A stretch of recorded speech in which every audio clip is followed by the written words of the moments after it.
இப்போ என்னோடய லைஃப்பில் வந்து பார்த்திங்கன்னா யார் இருக்காங்கன்னா, ஒரே ஒரு ஆள் மட்டும்தாங்க இருக்காங்க.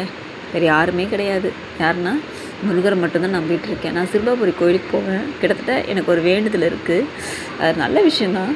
பட் அது வந்து அவர் எனக்கு கண்டிப்பாக செய்வார், நடத்தி வைப்பார். எப்படின்னாக்கா, எனக்கு அப்பா அம்மா எல்லாமே வந்து முருகர் தாங்க. அவர் மட்டும்தான் என் லைஃப்பில். அவர் இருந்தாருன்னா 10 பேருக்கு சமம் அவர். அப்பா அம்மா எல்லாமே அவர் தான். எனக்கு அப்பா கிட்டே நான் கேட்குறேன்ப்பா, எனக்கு இதுதான்ப்பா வேணும்ப்பா, இது தவிர எதுவே வேணாம்ப்பா அப்படின்னு நான் சொல்லுவேன்.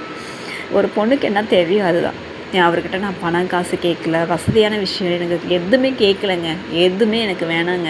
இந்த உலகத்தில் நம்ம சாகும்போது எதையும் எடுத்துகிட்டு போகிறது கிடையாது. எதுவும் வேண்டாம், எதுவுமே வேணாம். எங்கள் அப்பா கிட்டே கேட்குற ஒரே ஒரு விஷயந்தான். அவருக்கும் எனக்கு தான் தெரியும். பட் நிச்சயமாக உங்களுக்கு நான் ஷேர் பண்ணுறேன்.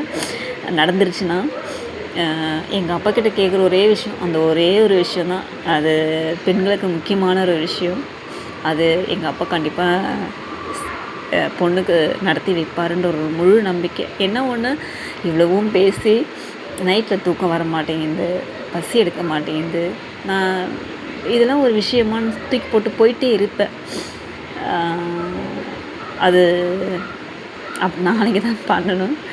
என்ன தான் இருந்தாலும் மனசு ஒன்று இருக்குல்ல, ஒரு ஏக்கங்கள் இருக்கும்ல, அது எல்லாருக்கும் இருக்க தான் செய்யும். நமக்கும் இருக்குதுதான். பட் இருந்தாலும் என் முருகன் அதையும் எடுத்து போட்டுருவான் நல்லபடியாக.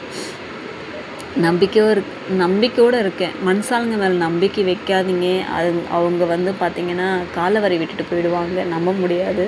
எப்போ விட்டுட்டு போவாங்கன்னு தெரியாது, எந்த நிமிஷம் நம்ம விட்டு போவாங்கன்னு தெரியாது. ஆனால் முருகர் மட்டும் என்றைக்குமே நம்ம அழும்போதும் சரி, சந்தோஷமாக இருக்கும்போதும் சரி, நம்ம தூங்கும்போதும் சரி, நம்ம கூடயே இருப்பார். நம்மளை விட்டு எங்கேயும் போக மாட்டார்.